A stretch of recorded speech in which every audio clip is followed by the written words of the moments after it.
This video is called Beyond NLP, Instant Values Elicitation for Next Level Influence.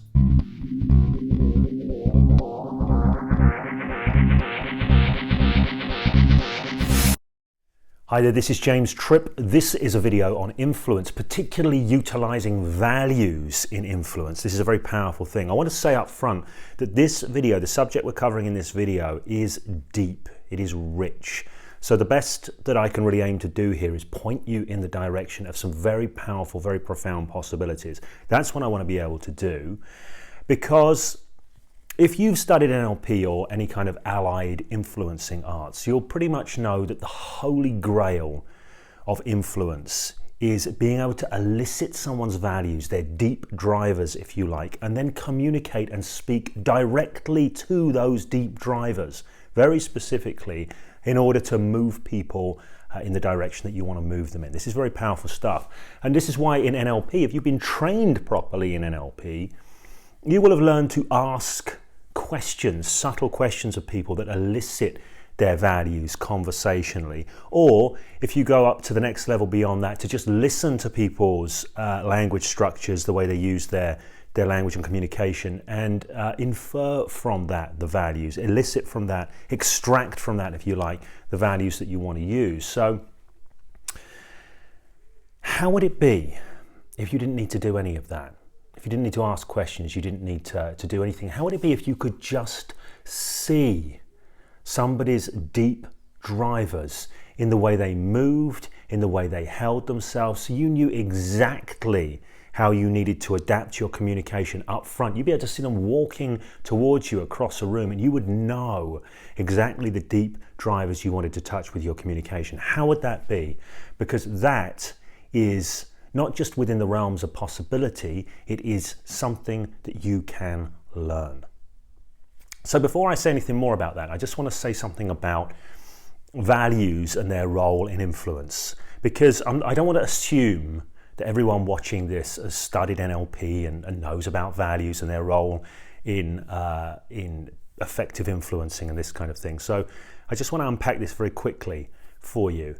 A value is a sort of deeply held concept, right deep down in our operating system, so to speak, that matters to us. This is why I call them deep drivers. Sometimes they're things that have us move. As Richard Bandler, one of the co-founders of NLP, said, values is what gets you out of bed in the morning and gets you moving and doing the things you do every day. So values are powerful things.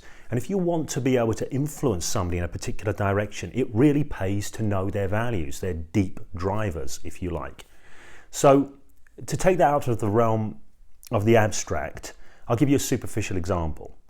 So let's imagine you want to influence a friend of yours to go to a party.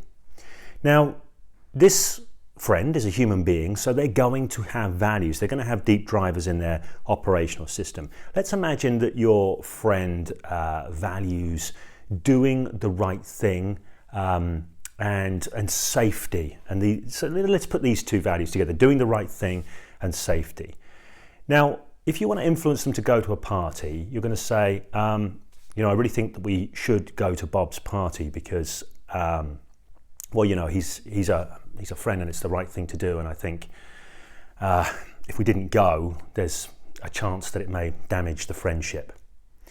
So we've keyed our communication in to touch on these deep drivers, which is going to be much more effective at getting them to go to the party than saying, hey, come to the party, it's going to be great, you're going to have a wonderful time, it's going to be amazing, you're going to meet loads of new people.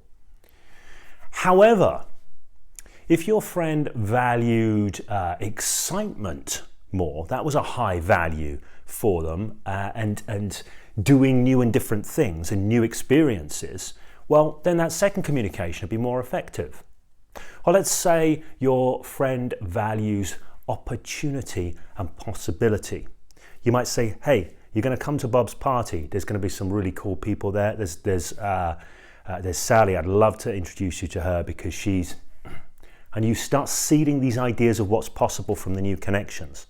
So depending upon what this person's primary deep drivers are, you're going to modify your communication. It's a very crude, very simple example I'm giving you here, just on the fly, but you're going to modify your communication to press those buttons. Now, of course, if you're aware of this stuff and it's your friend, you probably know your friend quite well and you'll have a good sense of their values if you know how to track and spot values anyway. But let's imagine you want to influence somebody you never met before. Well, this is where being able to see the values in how they hold themselves and how they carry themselves and how they move in their movement patterns, this is where being able to do this becomes extremely valuable. Now, why is this possible? Why is this possible to do this? Well, we're used to thinking about our mind as being something separate from our brain and body. Or at least if we see our mind as being a part of us, we see it as being a part of our brain. What we don't see is that our brain body is a whole system. And when we think using that whole body system. This is called embodied cognition. And what it means is that every idea, every thought, every concept that we connect with is expressed physiologically. I'm a big fan of the book How Emotions Are Made by Lisa Feldman Barrett. She points out that every concept that we operate by contains information about body states and body conditions, because every concept is about orientating us to the world in different ways. So, on a gross level and on a simple level, every concept we access it in an embodied way. If we're not accessing it in an embodied way, that's because it's just up here in an intellectual space. It's not really part of our deep operating system or our deep drivers, but all of our deep drivers we access in an embodied way, which means if we know what to look for, it's hanging out in our physiology. It's hanging out in our physiology.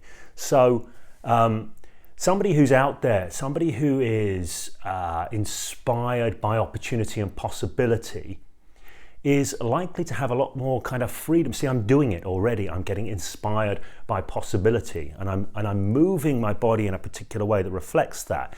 If, on the other hand, I'm more safety, doing the right thing kind of focused, this is going to come out in my body in a very different way all the time.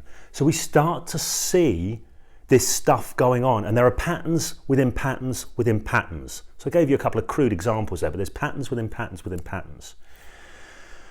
So learning this stuff is incredibly powerful. Now, I want to just take this to another level still, because you could learn to do this by learning everything to spot in somebody else's physiology. And that could be one way of doing it, and there might be some value in doing that. And then learning how to strategically adapt your words to what to match their value sets, their deep drivers. That's one way of doing that. That's interesting enough. But what if you could drop into physiologies yourself? You could embody those values yourself, so that your non-verbal communication was automatically resonating on the same wavelength as the person that you want to influence. Because remember, whilst words are incredibly powerful, there's a huge amount of impact in our non-verbal communication. Some people, I'm not going to quote that old Moravian study because that gets misquoted, but there's a huge amount of the meaning of what we communicate, especially when it comes to interpersonal rapport and connection and trust and these kinds of things. A lot of this comes from the non-verbal elements, not just simple linguistic manipulations. So, to recap, what I'm suggesting here is what if not only you could start seeing values in somebody's physiology and recognizing values clusters in people's physiology, because they often come in clusters, values do.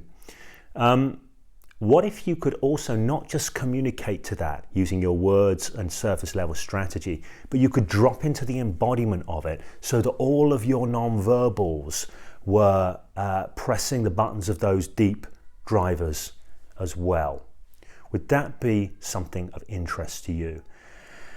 If you are a salesperson, if you're a professional influencer of any kind, I consider myself a professional influencer because I have to sit down with, I don't have to, it's my work and I love doing it and I choose to. I sit down with people and I help them move their minds to change their lives. That's my work.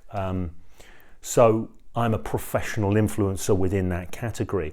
There are other people who are professional influencers within other categories. They may be sales people, they may be public speakers, they may be, I used to be a close-up magician, that's another kind of personal influencer, professional influencer. But there are many contexts in life in which we want to be able to influence people powerfully and effectively. This is one of the main reasons people study NLP. They want to become more influential. But the material I'm talking here goes beyond this. Now, as I said, this is a deep and rich topic, and we're just touching the very edges of it here, and we're looking in a direction of possibility. Now, if this idea interests you, what I would encourage you to do is start paying attention to how people move. If you know stuff about values, start looking at different values and think, how might this show up in somebody's physiology? Okay, how might this show up? Another thing that you can do is you can start looking at different characters in films, looking at how they move, how they carry themselves, and start thinking, what kind of values do I get the sense of from this person? This is a very crude way of starting out, but I want to give you something that you can look out for.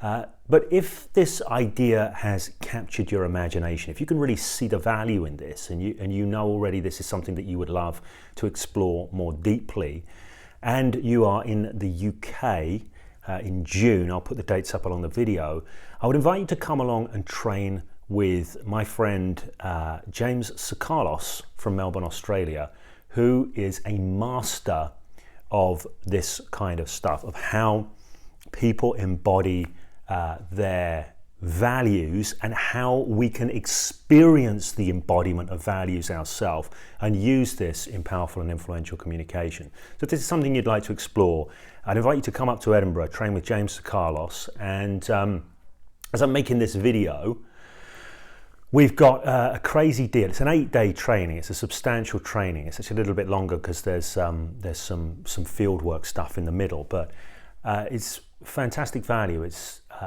£1,295, but we're doing this nutsoid offer of £975 for an 8-day in the room training plus additional field research.